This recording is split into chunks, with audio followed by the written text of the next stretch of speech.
Bueno, seguimos con la práctica 4. Empezamos con la práctica 4, introducción al proceso de Markov. Proceso de Markov, pero hoy vamos a ver una pequeña introducción de las primeras cosas, que es básicamente trabajar con matrices, cosa que ya vimos antes cuando vimos Jacobi, Gauss-Seidel. Ya habíamos visto matrices, autovalores, autovectores.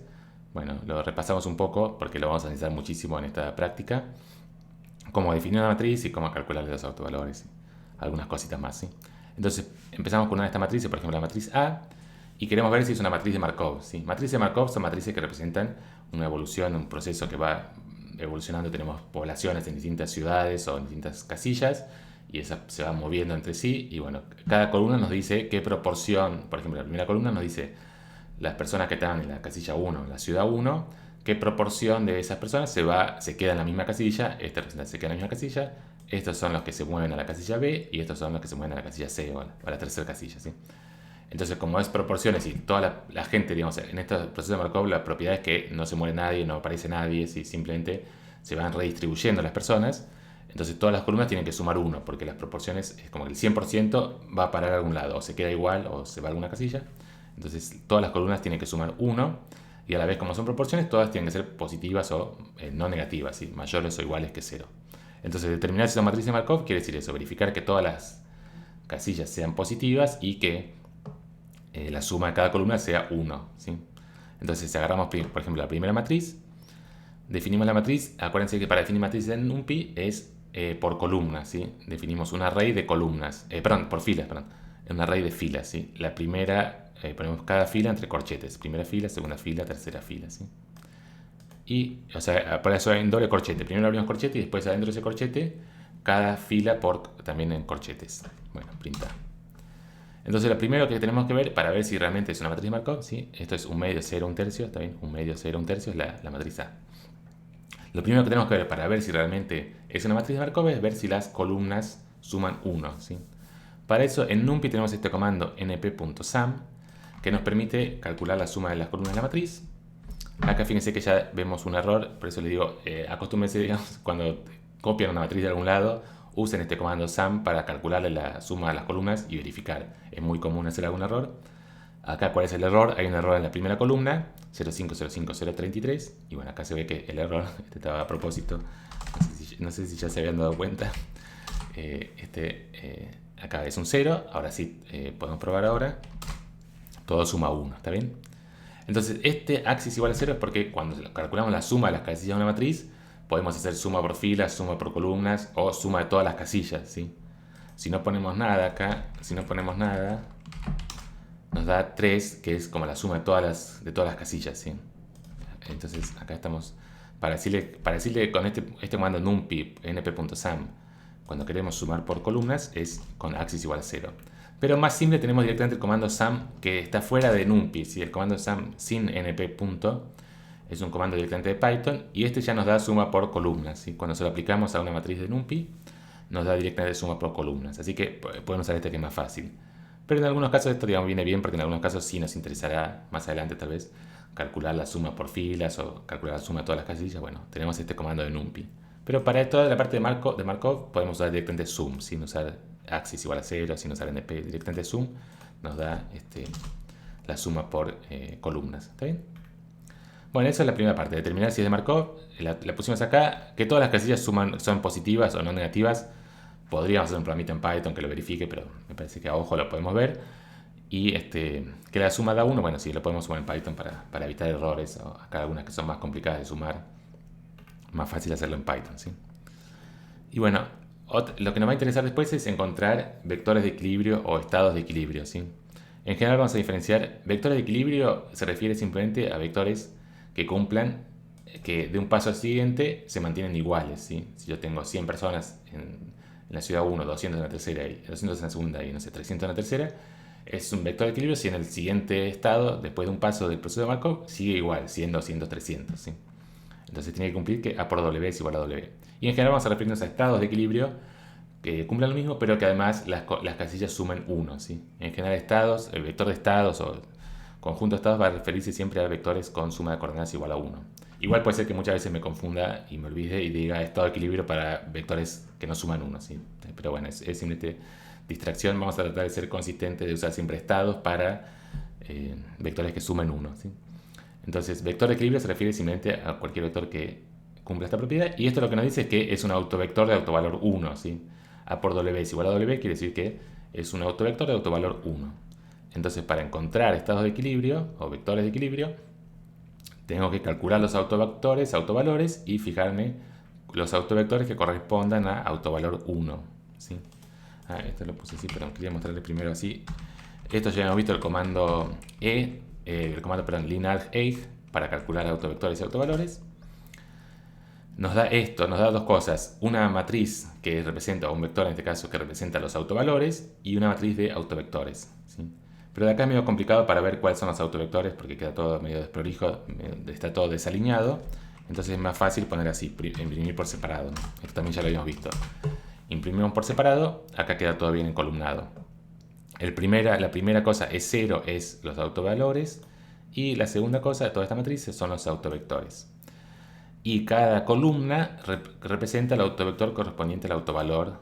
Digamos, la iésima columna corresponde al iésimo autovalor. ¿Está bien? Entonces, por la teoría de Markov sabemos que si da una matriz de Markov, o sea que las columnas suman 1, sí o sí va a haber un autovalor 1, ¿sí? Entonces acá ya lo encontramos, sí o sí va a haber un autovalor 1. Acá el que nos dice hallar si existe, no, ya sabemos que tiene que existir, ¿sí? Sí o sí va a existir. Y bueno, acá en este caso, ¿cuál es? Es este de acá, la primera columna, ¿sí? Entonces, ¿cómo nos quedamos con la primera columna? Bueno, E1 es la matriz de autovalores, de autovectores, perdón.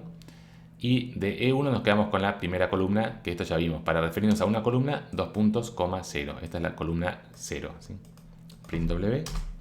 Nos lo imprime como fila, como vector, porque para Python es más o menos lo mismo. Columna o vector, bueno, es más o menos lo mismo. Entonces nos queda estos numeritos de acá, ¿sí?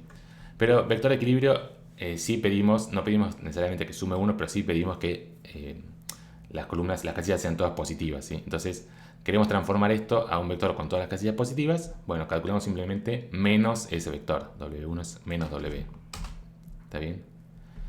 Y bueno, entonces si son todas negativas, multiplicamos por menos 1 y nos quedan todas positivas.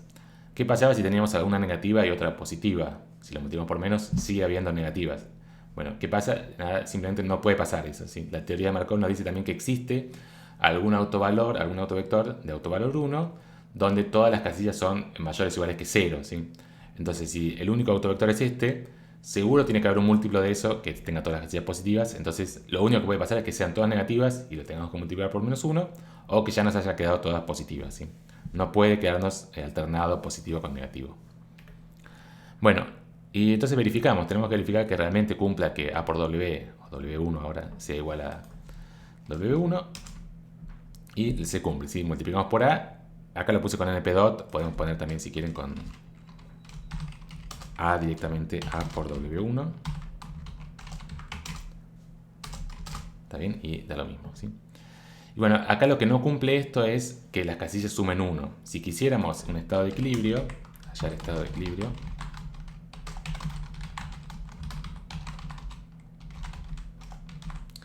tendríamos que pedir que las casillas sumen 1, ¿sí? Acá si calculamos la suma, acá también con sum de un vector nos da la suma de las casillas, 1 es 62, nos suma 1. Entonces, ¿cómo lo convertimos en un estado estacionario? Perdón, es la pregunta que viene ahora, perdón.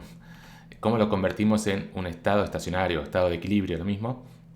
Es decir, que las casillas sumen 1, o dicho un poquito más elegante, que la norma 1 sea igual a 1 y todas las coordenadas sean no negativas. ¿Sí? En general la norma 1 es la suma de los módulos, pero como ya tenemos un vector con todas las casillas positivas, la suma de los módulos es simplemente la suma de las casillas. Entonces es lo mismo calcular la suma de las casillas o calcularle la norma 1, es lo mismo, ¿sí? Podríamos calcular, ¿cómo es? Print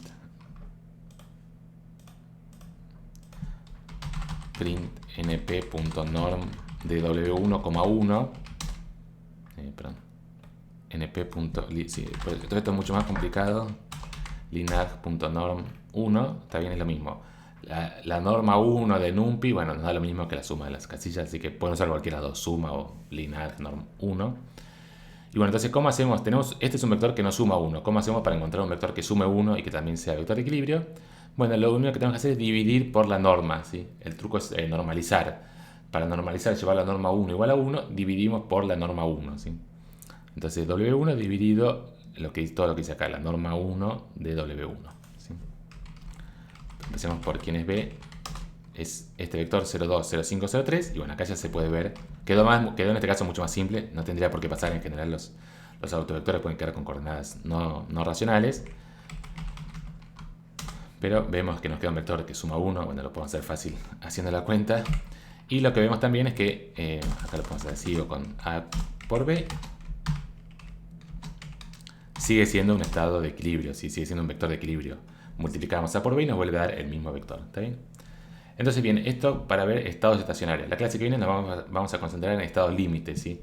Como si empezamos con un vector cualquiera, cuál va a ser el límite del proceso, cómo poder calcularlo en Python aproximadamente, lo vamos a hacer calculando, haciendo un for, aplicar muchas veces la matriz A, o también vamos a poder hacer usando la teoría de descomponer, cambio de base, bueno, varias cosas de matrices que vamos a ver en la clase que viene, ¿sí? Pero por ahora es básicamente esto. Tenemos una matriz, podemos saber si es de Markov calculando la suma de las columnas, y para hallar estados de equilibrio calculamos los autovectores, nos fijamos los autovectores correspondientes al autovalor 1. Tengan cuidado, esto que me olvidé decirles es, no siempre aparece ordenado que el primer autovalor que aparezca es 1, ¿sí? Entonces no siempre la primera columna es el autovector de autovalor 1.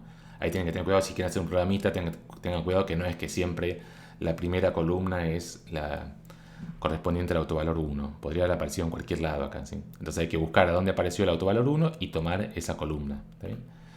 Y después lo podemos cambiar el signo para que nos quede todas positivas, y después lo podemos normalizar, dividir por la norma 1 para que nos quede todas las coordenadas positivas y que sumen 1, ¿sí? Hay que hacer los dos pasos también. Si dividimos solo por la norma 1, si empezamos con negativos y dividimos empezamos con todo negativos y dividimos por la suma de las casillas, o perdón, por la norma 1, nos sigue quedando todo negativo, ¿sí? Si dividimos por la suma de las casillas, sí, nos va a cambiar el signo.